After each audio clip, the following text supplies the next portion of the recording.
Welcome back to Welsh Miniature Board Gamer, and today I'm going to make a Pringles tower for your scenery. I'm going to put myself to the supreme fat sacrifice and eat a lot of Pringles in order to make you scenery. So first of all, we're going to need a piece of foam board, 14.5 centimeters squared, and then we're going to chop 2 centimeters off each corner. So measure 2 centimeters from one side, 2 centimeters from the other, and then just chop them off with a blade. That'll leave you with something like this.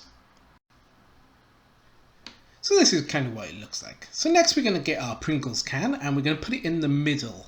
Now I'm going to make sure that I got about 3.5 centimeters either side for the miniatures to maneuver around and not fall off.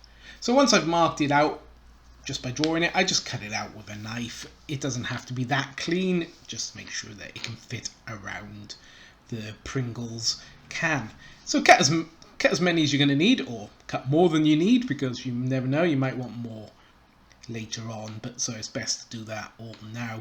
You know, do all these repetitive tasks all at one go and it's slightly less bad. So now to do this, I am going to use 3 per tower, and I'm going to use some clothes pegs. So I just take off the metal bit. I'll keep it, I'll use it for something else at some point. But I'm going to use 4 per level of the tower, just to give it some sort of decoration. So I reckon I'm going to need like 2 levels worth, so that's 8 peg halves. So to stick them down, I am going to use my hot glue. I'm just going to stick it down like so. You could use super glue if you wanted to, but I've got my glue gun here and it's very quick and very easy for me just to use it. So I'm just eyeballing roughly where they should go, you know, kind of each quadrant of the tube, if you like, and just sticking them down so that, you know, so that they look like they're opposite each other, even though they're probably not exact, but it's not going to matter with this sort of terrain. So like that, as simple as that. So after that is all dried, which will be very quickly, so we're going to take the lid off and I'm going to push the level down like so. So they're sitting on the pegs and the pegs can wedge in slightly to give it a bit more stability. Now I'm going to get my glue gun and I'm just going to glue around the edges like so. It doesn't matter if it's not that tidy, you're not really going to see this very much when you're playing your games, etc. Because it's going to be too low to the table really for you to be able to see up and under it. Making sure it's fairly straight so that it's going to go in line with any others that we've butted up to. Now try and make sure that if you're doing this, you're using the same size Pringle boxes, because I've made the fatal mistake of actually thinking that they were, but some are like bonus sized ones, etc. So I end up with some of the towers not being quite as tall as the others, even though I thought to begin with that they were, which is a bit of a pain. But as long as you're doing each level 1 peg up, they're all going to line up, even if they're not quite the same height. It's just going to leave you more at the end, as you'll see when they come up here. So I'm just going to carry on going around, sticking all of these pegs onto the Pringles tin, just like so. Cleaning away all the wisps because they really get on my nerves. So then we grab another level, we just push it through. If it's a bit tight, it'll get down over the lip. There you go. And I line them up so that each side is lined up with the side below, because you don't want them being off center, because that would be a bit weird. And then again, just go around hot gluing it to the tube. So now we've got this level, the final level. So I'm going to glue another level of pegs here. And this would be to hold up the roof, or the utmost level. Now with some of these Pringles cans, you'll find that you can fit another level, then put the lid on, and it fits fine. But I found with this one, unlike my first attempt, which I did off camera, obviously, so I knew what I was doing. With that one, you could actually put the lid on. This one I found out you can't actually put the lid on very easily and put another level on, see? So that's not going to work, it's not going to go down. So I get one which I haven't got the circle out of, and I'm just going to put it on like this. So I just glue around the edge. Try and level it up as good as my poor eyes can do it. Using a ruler, wow. I actually used a ruler for something. To try and get them kind of level and kind of in line with one another. So once I've done that, I'm going to secure it even more by gluing the Pringles container again to the top. Now I'm going to use the top on the top of this because that's what the other ones have got, and it's going to be a common design then. So using one of the cutouts that I've got from the Pringles top, from when I was cutting the foam board rather, I'm going to glue that into the top of the Pringles container. So it's going to give it some strength, and it's going to make sure it doesn't get too dented and battered around. So I'm going to put some hot glue down, and again finding roughly with the center, try and line it up and put it down like so.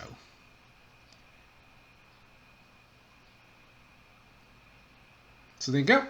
That's kind of the basic structure of our tower. Now this is the one I did before, and as you can see, the one on the right has got a little bit of a lip because it was a slightly bigger container. But they still line up because they've still got the same amount of pegs in between each level. So that's all I really care about. Even if the one can might be higher or one can might be lower, doesn't really matter. So while you're doing one, do as many as you can, get a bunch done.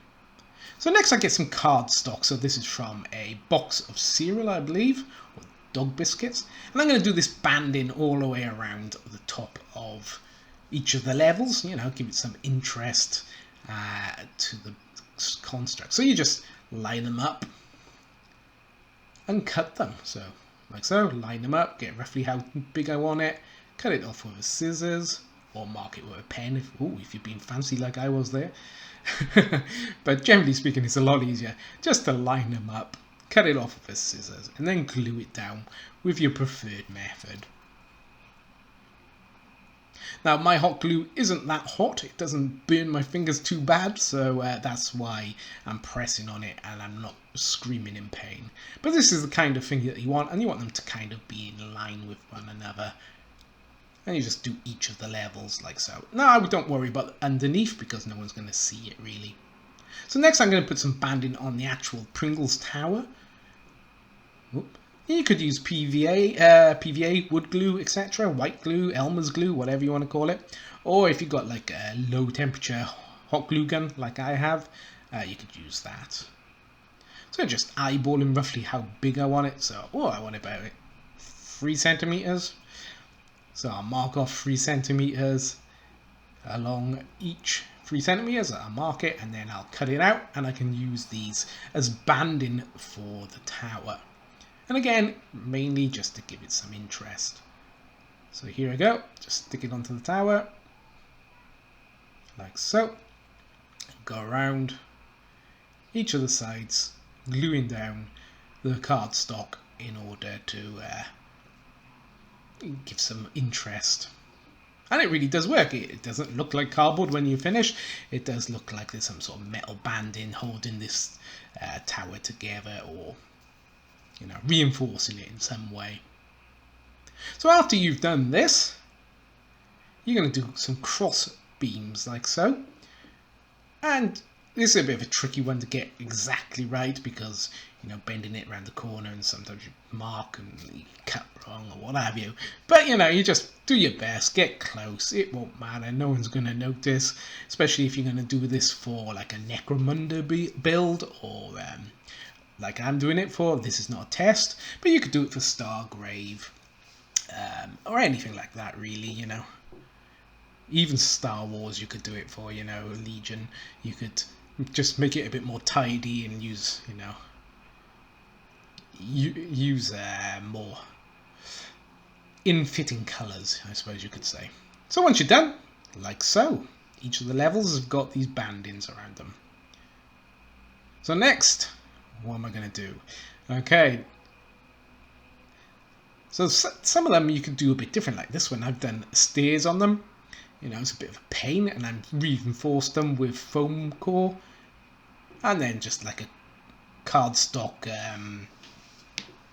wall on it, just to cordon it off so people can't really see how messy it is underneath.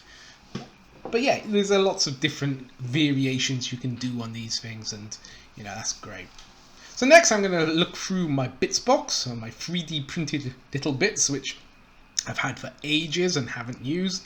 But I must say, if you've got a 3D printer, as I've said in a previous video, or a video in the past, print up loads of these little bits, you know, just stuff. Because it's amazing how useful they are. If you haven't got a 3D printer, there's still loads of bits on these sprues that you can use, which aren't meant to be used in this way, but of course you can use them however you want. So now I'm going to just go around, just find interesting pieces and stick them on.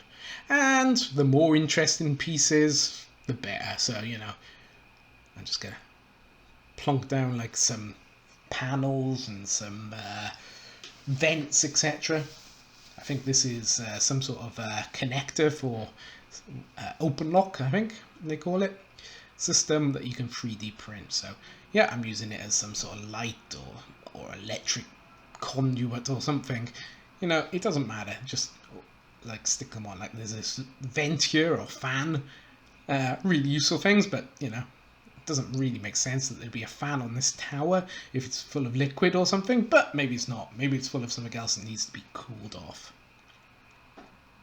So there you go, I just go around randomly sticking stuff on it. Now I want to find something to stick on the top to give it a bit of interest. I don't want anything that stands up too high because I want to be able to stack these when I put them away. You know, think about storage, it is a thing. And if they're all the same size, I can just plonk them all next to each other and, you know, nothing's going to get knocked off the top of it, etc. So next I'm getting some, like, piping. This was from an old tent. I've got some pen refills, you know, anything that can pass as piping. So I'm just going to mark it off here, how long I want it, score it with the knife, being very careful. But then once you've scored it enough, you should be able to just snap it like so. And it isn't that I'm super strong, although, you know, I am super strong, but it's really easy to do with this thing. It'll blunt your knife, but, you know, once you've scored it, it'll snap really easy. So then that's all you do. Just go along, see where you think you want to put the pipe, score how long you want it, and then snap it off. Like so. Whoops, and this one's a bit short. So I'm going to try and think of a way around this. So I'm going to chop a little bit more off. Like so. Now I'm going to have to use the pliers because I've got such a little bit off. Like so. Yeah, actually I'll have it like as an overflow pipe of some sort. And now I need to cut another piece to look like it's going into that pipe. Or I could have another one like so. There you go. That's what I've decided to do. And that's all it is. Just go around, look how things can go. Make sure you're not taking up too much of the playable area that you're going to want to, you know, move your miniatures around, etc. But as long as you've got, like, you know, enough that a miniature can stand either in between something or on top of it, it's not going to really matter. So just hot glue these things down, like so. And it looks like we've got some sort of overflow pipes now on the tower.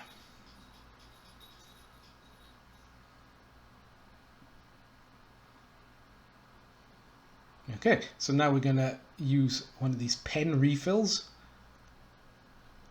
Nice and easy to break again. And we're just going to glue it down here. There you go. It's some sort of rain pipe maybe, or, you know, again, another overflow pipe. Just to add something different, something interesting. And, you know, I worry sometimes that I'm going to overdo it. I'm going to put too much stuff on it. But really, there's no such thing as putting too much on these things. You can just keep sticking stuff.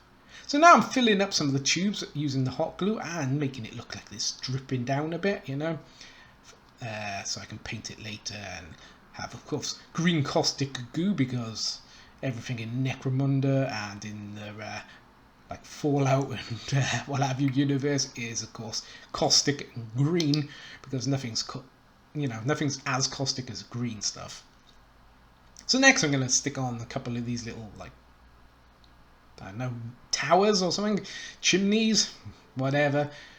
There we go, kind of got it in line, but kind of didn't either. So the next step, we're going to use some house paint, some emulsion. I got this very dark grey, which looks almost black.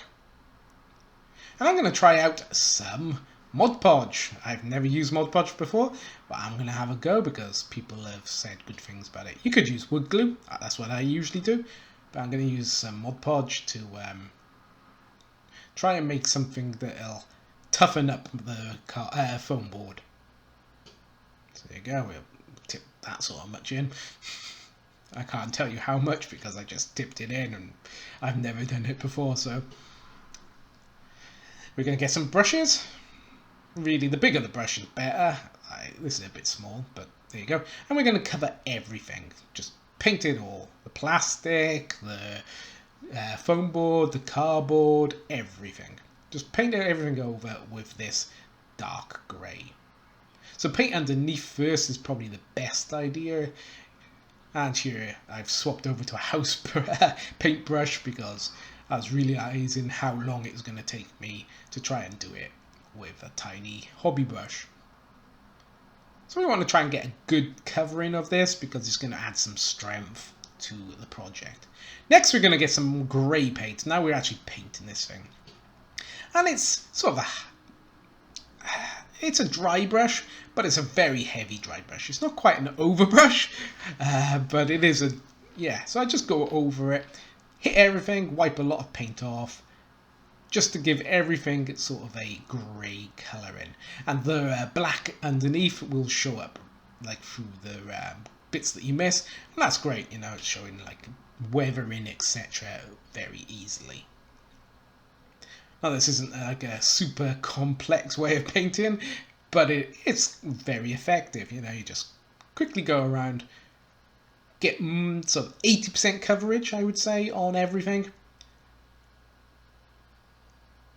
And then you end up with something like this. So this is the only place where I use actual model paints. I am going to use the metallic paints to paint up anything that I think's metal, because I don't find the cheap hobby, the cheap acrylic metallics any good. I need to use something with a bit more strength about it. So I'm going over these pieces with metallic. Like so. And if you hit bits of your project, it doesn't really matter. We'll be weathering things up a bit more again anyway. So just go around the rim, like so. So this is the Pringles top, I suppose. But it's really, you're starting to actually forget that it was a Pringles tin now, or I was, and not actually some piece of terrain. So yeah, just get all these bands and any embellishments that you think should be metallic. Give them a good hit with this silver paint. So if you don't get brilliant coverage, don't worry too much, because we will be weathering it up soon. So any spot of colours that you need to add, so like, I'm giving this one a bit of a red, very, very light dry brush to make it look like, yes, there was red paint on this metallic thing at some point, but it's all kind of weathered away and peeled. If it was brand new, I suppose that you'd have it weathered away less. So I'm picking up certain bits on the control panels, etc. And this sort of thing just adds a bit of colour, so it's not too much the same. So this thing is a first aid like dispenser, so paint it red, of course, everything first aid is red. And we're just hitting things. There you go. and that's a lot of red. So now I'm getting some sponge, and I'm using some dark brown, and I'm just tapping things with the sponge, all the metallic stuff with the sponge. Now you could use a brush, and I do show you that now soon. I also hit the top of this thing to show that, yeah, somebody's walked around with dirty boots, or, you know, grease, grime, whatever. So I'm just going to hit anything metallic and some of the floor with this, just to give it some brown interest and take away from that stark silver and grey. So this is me using the brush to weather it, using the same sort of colour, the dark brown again, and I'm just dabbing it and hitting it, and it's a very personal thing to think how much you want to age these things up and how much you want to keep it shiny. I've wanted to age it quite a lot, so I'm hitting this a lot with brown. It's going to be used for, this is not a test, so that's a post-apocalyptic game, so obviously no one's going around looking after these things too well. So now I'm going over with a lighter brown, and I'm going over each of the pieces where I went over with the dark brown, and I'm smudging them with my finger sometimes, you know, just to get there you go, like so, just to get it so it's not so brushed on looking and more dabbed. So then we're using an orange. Again, I'm using an actual hobby paint or a miniatures paint for this, because orange I haven't got in something that like this. And I'm just being extra light, just dabbing it in certain places, then blending it with my finger, just to give it that aged, rusty look. I don't want it being really, really bright orange, because that might look a bit odd. It might look like paint as opposed to rust. So I'm just, you know, I'm hitting it, rubbing it with my finger, blending it in if it looks too much.